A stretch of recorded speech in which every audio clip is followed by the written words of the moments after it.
이제 묵도하심으로 12월 19일 월요일 새벽 기도회 시작하겠습니다.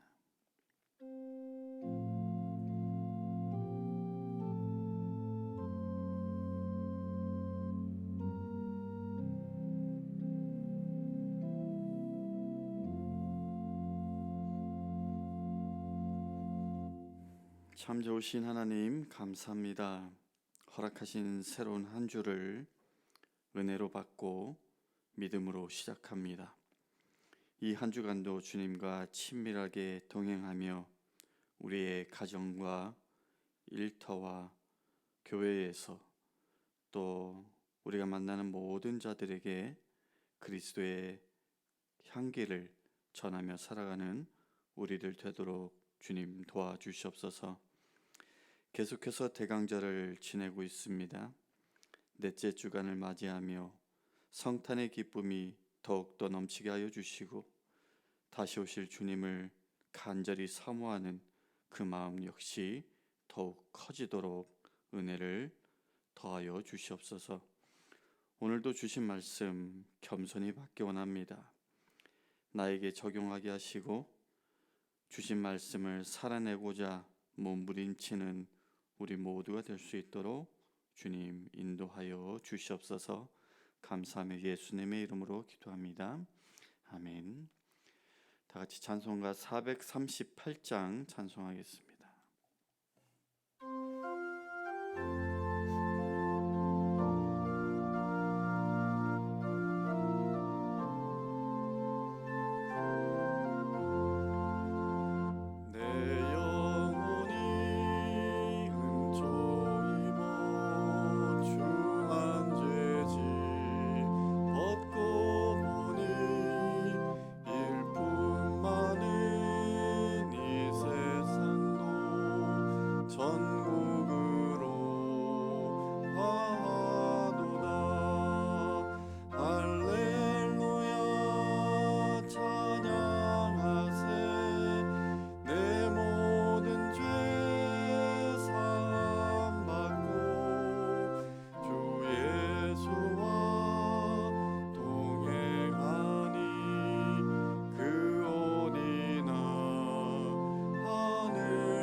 우리에게 주시는 하나님의 말씀 마태복음 19장 16절에서 22절까지만 봉독하겠습니다. 마태복음 19장 16절에서 22절. 어떤 사람이 주께 와서 이르되 선생님이여 내가 무슨 선한 일을 하여야 영생을 얻으리이까?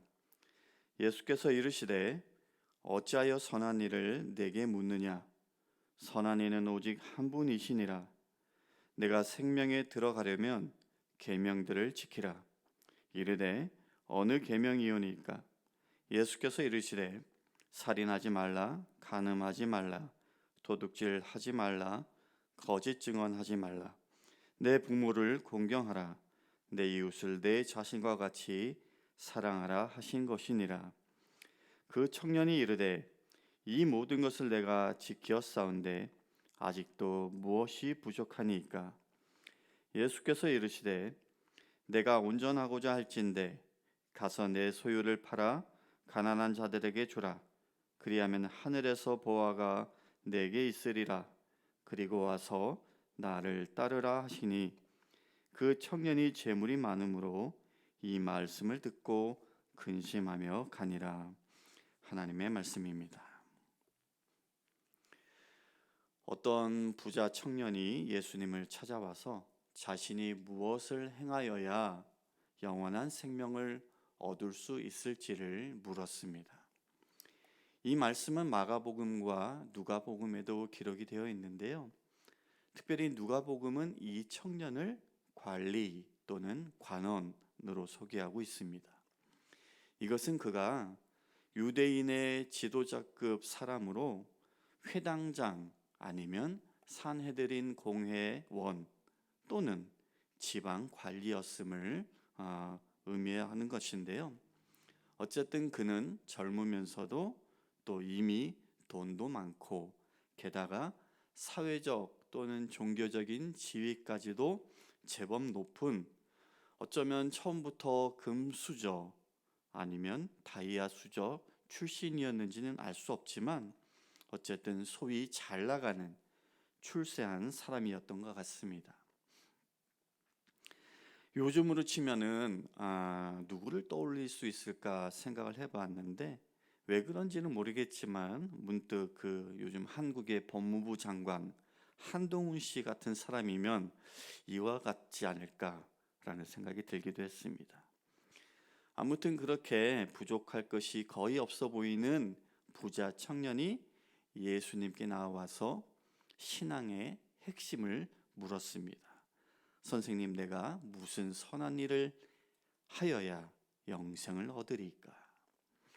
신앙의 본질인 영생에 관한 질문을 한 것이죠. 부자 청년은 하나님께서 정하신 어떤 지점까지 나아가면은 영원한 생명도 얻을 수 있을 것으로 그렇게 생각했던 것 같습니다. 그런데 그의 영생에 대한 질문까지는 좋았는데 예수님은 그의 질문에 문제가 있음을 지적하셨습니다.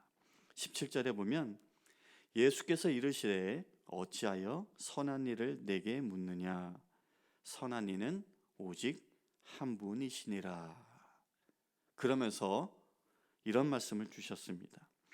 내가 생명에 들어가려면 계명들을 지키라.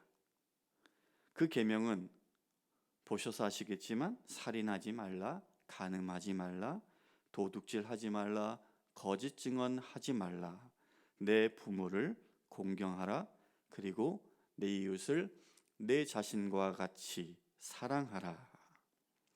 10계명 중 사람에 관한 계명, 즉 5번째부터 10번째까지의 계명이라고 할 수 있지만 내 이웃을 내 자신과 같이 사랑하라 라는 계명은 10계명의 마지막 계명인 내 이웃의 아내나 재물을 탐내지 말라는 것과 넓은 의미에서 같은 것이라 라고 할 수 있는지에 대해서는 학계의 주장이 엇갈리기도 합니다. 중요한 것은 내 이웃을 내 자신과 같이 사랑하라 라는 이 계명은 둘째 돌비의 핵심적인 그런 정신인 것은 분명한데요. 그래서인지 사도 바울도 오늘 예수님 말씀하신 것을 인용하여서 이렇게 말했습니다. 로마서 13장 9절 10절의 말씀인데요. 간음하지 말라, 살인하지 말라, 도둑질하지 말라, 탐내지 말라 한 것과 그 외에 다른 계명이 있을지라도 내 이웃을 내 자신과 같이 사랑하라 하신 그 말씀 가운데 다 들어있느니라. 사랑은 이웃에게 악을 행하지 아니하나니 그러므로 사랑은 율법의 완성이니라. 예수님이 일컬어 주신 그 계명을 마치 기다렸던 것처럼 청년은 머무릿거림도 없이 그렇게 그 계명들은 어릴 때부터 다 지켰다며, 그럼에도 자신에게 부족한 무엇이 있는지를 물었습니다. 어쩌면 그 청년이 다 지켰다고 했을 때 예수님께서 그래, 정말로 그 계명을 다 지켰어, 대단하네, 그러면 너는 이미 영생을 얻었어, 또는 너는 앞으로 영생을 얻는 데 있어서 전혀 부족함이 없는 그런 사람이다, 이런 말씀을 상상하고 기대했을지도 모르겠습니다. 그러나 예수님은 부자 청년의 그 질문처럼 그에게 아직도 부족한 그 무엇이 있음을 알려주셨습니다. 21절입니다. 내가 온전하고자 할진대 가서 내 소유를 팔아 가난한 자들에게 주라. 그리하면 하늘에서 보화가 내게 있으리라. 그리고 와서 나를 따르라. 예수님의 이 말씀은 그 부자 관원에게 큰 근심거리가 되었고 불가능한 일처럼 다가갔습니다. 왜냐하면 그는 큰 부자였기 때문이죠. 결과적으로 청년은 예수님을 따라가는 삶이 아니라 근심하여 예수님을 떠나가는 삶을 선택하고 말았습니다. 그는 당시 유대 사회에서 좀처럼 찾아보기 힘든 영적 갈망을 가진 자였을지는 모르겠습니다. 재물도 많고 안정된 사회적 지위도 누리고 있었음에도 나름 의롭게 살려고 애쓰는 종교적 열심도 있어 보입니다. 하지만 예수님의 말씀에 근심하며 돌아갔다라는 것은 그가 얼마나 세상 재물에 집착하고 있었는지, 얼마나 재물에 얽매여 있었는지를 극명하게 보여주는 것입니다.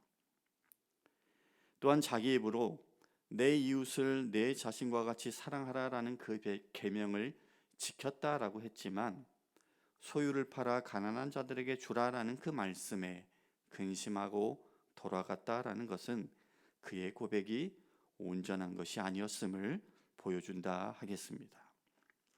결과적으로 그가 계명을 다 지켰다라고 한 것은 그가 얼마나 종교적인지 또 자신이 얼마나 의로운지를 드러내기 위한 수단이었을 뿐이었습니다. 부자 관원에게 있어서 하나님의 말씀을 지키는 것은 자기 속에 있는 세속적인 가치관을 몰아내고 영원한 것을 소망하며 하나님을 닮는 그런 하나님의 자녀다워지는 그런 것이 아니었던 것이죠. 아시는 것처럼 영원한 생명은 무엇을 행해서 얻는 것이 아닙니다. 우리 스스로의 능력이나 의로움이나 노력으로 얻어지는 것이 아닙니다. 영생은 오직 주님을 진실하게 믿고 주님을 나의 생명으로 삼으며 주님을 기꺼이 따를 때에 우리에게 선물로 주어지는 것임을 꼭 기억하시길 바랍니다. 우리 자신에게 물어보기 원합니다. 혹 나에게도 아직도 부족한 그 무엇이 있지 않은지, 하나님의 나라를 소망하지 못하게 하고 세속적인 가치관을 추구하도록 만드는 그 무엇이 나에게 있지는 않은지, 하나님의 자녀답게 살지 못하게 만들고 영적인 풍성함을 누리지 못하게 만드는 여전히 내가 꼭 움켜쥐고 있는 그 무엇, 입술로는 주님을 따르겠다라고 하지만 아직도 부족한 한 가지를 내려놓고 포기하기까지 나의 발은 여전히 주님을 향해서 움직이지 않고 있는지 돌아보길 바랍니다. 모르긴 몰라도 현대를 살아가는 그리스도인들에게도 역시 재물은 지대한 관심사일 겁니다. 재물의 우상과 유혹을 떨쳐버리기가 점점 어려운 시대가 되어가고 있습니다. 아마 주님께서 부자 청년에게 하신 질문을 우리에게도 하신다면 우리 중 적지 않은 사람들이 마찬가지로 근심하지 않을까 생각합니다. 이 세상에 집착한다면 영생을 떠나 재물로 인하여 망한 아나니아와 삽비라처럼 될 수도 있고, 없어질 재물과 함께 영원히 망할 수도 있습니다. 그래서 성경은 하나님과 재물, 만몬을 겸하여 섬길 수 없다라고 했고, 우리 자신을 지켜서 우상을 멀리하고 특별히 돈을 사랑하지 말라라고 경고하고 있습니다. 우리에게 최고의 가치, 최상의 가치는 오직 예수님인 것을 깨닫길 바랍니다. 사랑하는 성도 여러분, 오늘 본문의 부자 청년은 수없이 많은 좋은 것들, 선한 것들 가운데 하나로서의 영생을 놓친 것이 아닙니다. 그는 부족한 것 하나로 인해서 사실은 모든 것을 잃었습니다. 한 가지 부족한 것을 해결하지 못해서 가장 큰 것, 가장 중요한 영원한 생명을 얻지 못한 그런 불쌍한 인생이 되고 말았습니다. 부자 청년처럼 세상의 것들로 인해서 근심하는 자가 아니라 하나님의 뜻을 이루기 위해서 근심하는 그런 성도가 되길 바랍니다. 또한 주님 앞에 항상 부족함을 느끼며 하나님의 은혜를 구하고 최선을 다해서 하나님 말씀에 순종함으로 천국 백성으로 살아가는 그런 저와 여러분, 우리 모두가 될 수 있기를 주님의 이름으로 간절히 축원합니다. 말씀을 기억하며 잠시 묵상하겠습니다.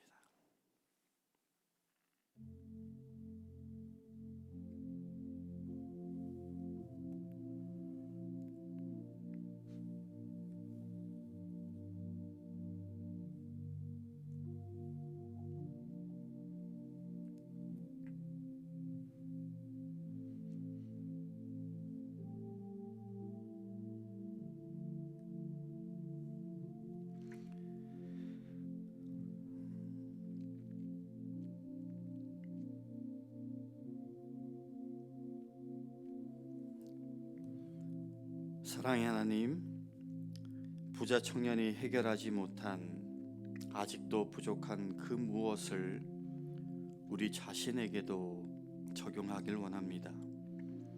하나님 자녀답게 살지 못하게 만들고 그리스도인이 아닌 것처럼 행하게 만드는 그 무엇이, 그 한 가지가 우리에게 있다면 그것을 없애버리도록 멀리하도록 주님 도와주시옵소서. 그러기 위해서 오늘도 우리의 눈을 들어서 주님을 바라봅니다. 하나님, 우리의 힘과 결단과 의지만으로는 할 수 없으니 은혜를 더하여 주시옵소서.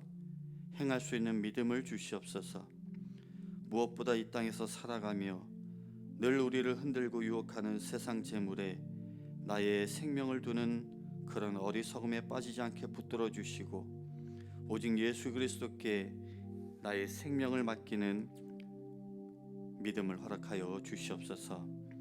오늘 하루 감사와 기쁨으로 주님을 따르며 영원한 생명의 삶을 향하여 살아갈 수 있도록 주님 인도하여 주시옵소서.